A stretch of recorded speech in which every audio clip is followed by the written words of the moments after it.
Dunc and Holder, back at you for Hour 2, Wednesday, March 28th. Clyde Verdun, Jeff Duncan, Dave DeCorbier from the iHeart Studios in downtown New Orleans, Louisiana, the greatest city on the planet. And we've got another hour of sports talk for you.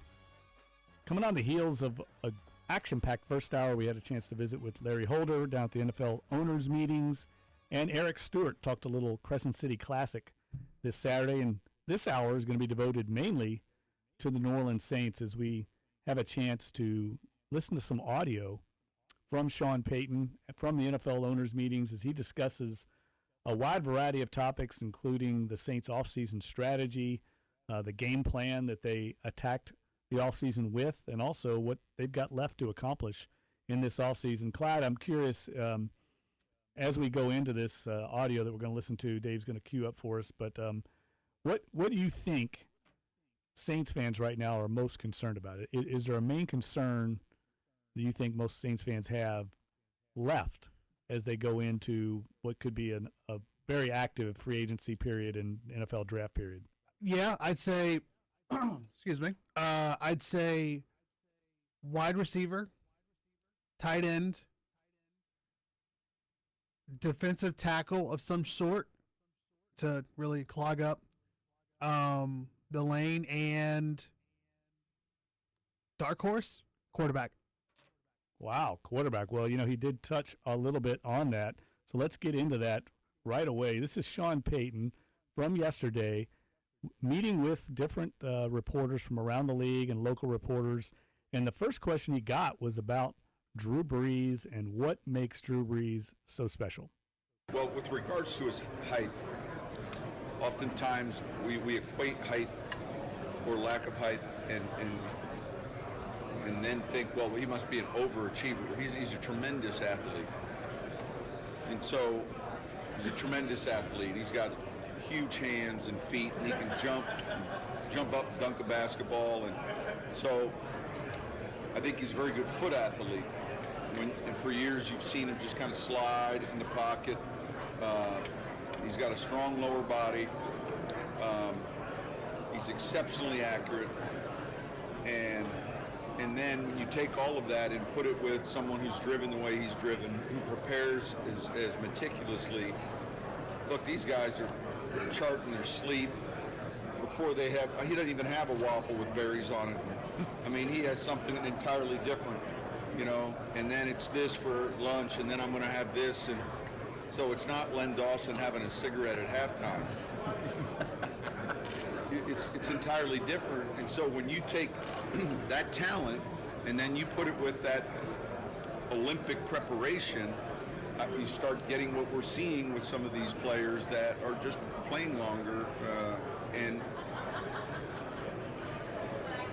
those parameters or those benchmarks get pushed further and further up.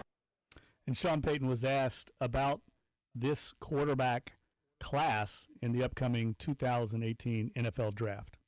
Just enough, not a thorough, an initial front board reading. Look, I think there's going to be some interesting prospects. I think there's going to be some guys that teams are going to really like. I think you're going to see a group get taken in the first round. And I think there's going to be another level of guys that have a chance to be successful. Kind of to each your own, what do you value more? But there are some good arms and some good athletes. It'll be interesting to see how these guys go off. And the Saints have been mocked to take a quarterback at number 27 in a lot of mock drafts. And Sean Payton was asked about the depth of the quarterback class in this draft. Well, we'll find out. In terms of numbers, yes. But I'm always mindful of just saying it's going to be a great class. Just because there's more candidates. But I do think that, you're going to see 4 or 5 get drafted early. And, Sean Payton talked a little bit later in this press conference about Lamar Jackson. He went into great detail about how much he liked Lamar Jackson. Kind of raised my eyebrows a little bit, Clyde, because he went into great detail about how much he liked Lamar Jackson, about how much of a leader he was. And the thing that was really interesting to me, when I mock quarterbacks to the Saints, I'm constantly saying, "Oh, this player won't fit his system because it's not the same kind of quarterback as Drew Brees. It's not the same attributes that Drew Brees has that makes the offensive system work." And Payton said, "Hey, the next quarterback we take might not be a Drew Brees clone. There's not going to be another Drew Brees." Yeah. And I think that was opening the door, saying we might take a guy like a Lamar Jackson or he loved Jacoby Brissett in the draft a year or so ago.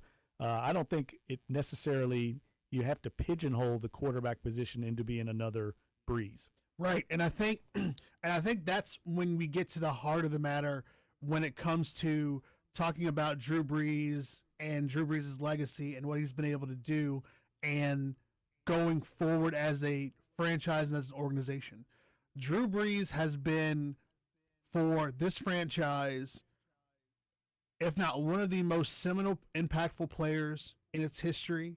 He's the most. Yeah, there's no doubt. There's no doubt. I mean, some people would say there's no denying it at this point. But going forward, the next Drew Brees, whether or not you want to say it's Baker Mayfield, whether you want to say it's the next guy who's 6 foot, whatever it is, it's not happening. It's time now to start thinking about not necessarily life past Drew Brees, but what a quarterback in this system for Sean Payton looks like. What that quarterback needs to have, the tools that he needs to have, the mental capacity of being able to run this offense. It's not going to be Drew Brees reincarnated. It's going to be someone named differently. And I think the thing that's interesting about Lamar Jackson isn't so much the fact that there's already enough talk about him, whether or not he should be a quarterback, whether he should be a wide receiver, whatever it is. It's that you have so many people coming to Lamar Jackson's defense on being in a Bobby Petrino-style system at Louisville and running it to not only winning the Heisman and being one of the most dynamic playmakers in college football for 2 years plus, that people are saying if you put Lamar Jackson in a situation where he gets to learn, where he gets to really soak up that knowledge, there's no telling what you could get out of him. And I think that's important going forward about specifically having someone who can take that and do that and be able to really take the reins of what Drew Brees was able to take with his foundation and then take it forward. What do you think? 260-1280 if you want to call and give us your thoughts on the Saints quarterback position. Do they need to find an heir apparent in this draft for Drew Brees, or do they have a little time now? We've seen Drew Brees play at a very high level, and he is clearly still an elite quarterback. I don't think there's any real need to run out and get a backup if you don't. In other words, I don't think they need to press the issue. If one falls to them that they like, I don't think there'd be any problem with them taking one, but I'm not sure they need to invest the number 27 overall pick in a guy that's probably not going to see the field for 2 or 3 years, knock on wood. I mean, Drew Brees has missed one game because of injury in 12 seasons. I don't know if any of us understand how remarkable that is. In this league? Aaron Rodgers has gone down a couple times. Eli Manning's had some injuries. Peyton Manning, of course, had missed an entire season. Tom Brady's missed significant chunks of time in 2 different seasons. Drew Brees just keeps chucking along. Incredibly durable, incredibly reliable. And life without Drew Brees, Saints fans really don't know it. They haven't had to endure what it's like to try and win a game with a backup quarterback. Someday that will happen, but right now the Saints continue to roll. And I don't know. I'm not sure how I feel. Look, I'm a Louisville guy. We all know I went to Louisville. I've watched a lot of Lamar Jackson. I'm still curious to see how he pans out because he is, without question, the best runner at quarterback that I've ever seen. I think he's better than Michael Vick, but I'm not sure yet how developed he is as a passer. He's got an incredible arm. He can flip the ball down the field, but I'm not sure if he's got the actual experience in a pro-style system 3 years under Bobby Petrino, whether he can continue to put that together at the NFL level. But like you said, he wouldn't be pressed into duty with the Saints. He could sit behind Brees, work with Peyton. And I think, Clyde, there's a big part of Sean Payton that wants to see how he would do with another quarterback because, frankly, everybody thinks, oh, my gosh, well, it's easy to look good in this offense when you got Drew Brees calling the signals. Mm-hmm. I think there's a competitive part of Sean Payton that says, hey, I'd like to groom another quarterback and show it's not just all Drew. Yeah. I could do it with somebody else. And that's a big question, too.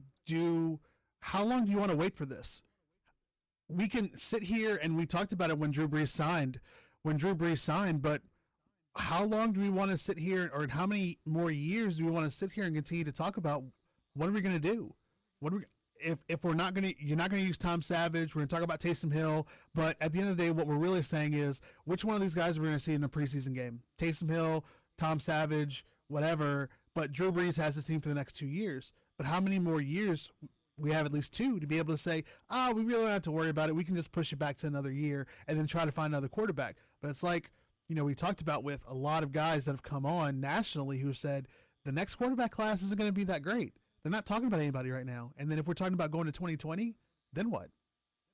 You obviously don't believe in Taysom time, Clyde. I'm not saying that. I'm just saying. He's the man, according to Sean Payton, even though he's now trying to backtrack and crawfish and downplay that. Let's go to listener lines, the phone lines.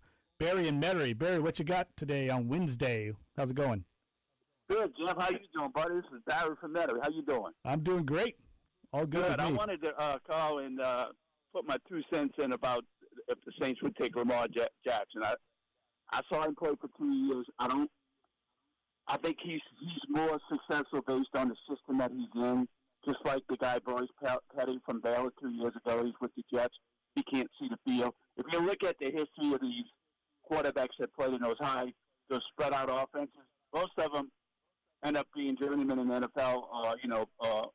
Flops as a number 1 draft choice. I just don't think Lamar Jackson has it between the ears. So what, you can throw the football, I'll make all the throws, you can run. But in the NFL, you gotta have it between the ears. Look at Tom Brady. He was a 6th round draft choice. He wouldn't be considered to be an athlete, and he's probably the best to play the game. I think the Saints, if they were looking at a quarterback, I think the guy they should go after, and I want to give you guys feedback on this guy. I think I saw him play in college the last 2 years, and I think he would fit the Saints offense perfect. I want to get y'all feedback. The quarterback from UCLA, Josh Rosen, I think he would fit the Saints offense perfect. I want to get y'all feedback on that. I'm hanging up and listening. Thanks. All right. Thanks, Barry. Josh Rosen is a guy that I think is a very polarizing prospect. A lot of teams like him. A lot of teams don't want anything to do with him. Jim Moore is trying to submarine his entire career before he even gets to the NFL. I mean, if you don't know what we're talking about, Jim Moore the second came out yesterday, I believe it was either yesterday or Monday, basically saying that if he were with the Browns, or if he was the Browns organization, he would take Sam Darnold because he's blue collar and he fits what Cleveland needs as a city and as a team and blah blah blah. And whether he will come out and say it or not, it's basically a thinly veiled shot at Josh Rosen, who, if you've read stories on him, he is obviously clearly realizes that there is life outside of football. While he wants to be a great football player and he has every absolute aspirations to be a fantastic quarterback in the NFL, he also realizes there's a life out of football. And for most people in the NFL, or for most people in football, they don't like hearing that because it means that, quote unquote, you're not invested into the game. So Josh Rosen, while he will easily be the 2nd or 3rd quarterback taken, probably in that top 5, you still have people out there questioning whether or not he has enough, quote unquote, loyalty to the game. Yeah, and I tell you, Barry, I've seen him play a few times, and there's no doubt he can spin it. He's got a great arm. I saw him lead an incredible comeback against Texas A&M that was one for the ages. A&M could not stop him. John Chavis's defense got lit up. Rosen can definitely throw the ball at the NFL level, but as far as the Saints are concerned, if you listen to Sean Payton talk about what they look for in players, one of the things they emphasize the most, in addition to mental toughness, intelligence, whether you're a good locker room guy, whether you're a good teammate, the other thing that they really emphasize is what Clyde was alluding to, and that is, how much does football mean to you? Is football, are you a gym rat kind of football player? Are you passionate about it? Do you think that it's more than just a game to you? It's a profession, and you can't get enough of it. I'm not sure Josh Rosen is that kind of player, and I don't think he fit the Saints for that reason alone. All right, let's take a break. When we come back, we'll hear more from Sean Payton on a number of topics right here on Dunc and Holder, Sports 1280, NOLA.com, the iHeartRadio app. Stay with us. Psycho when my new joint hit.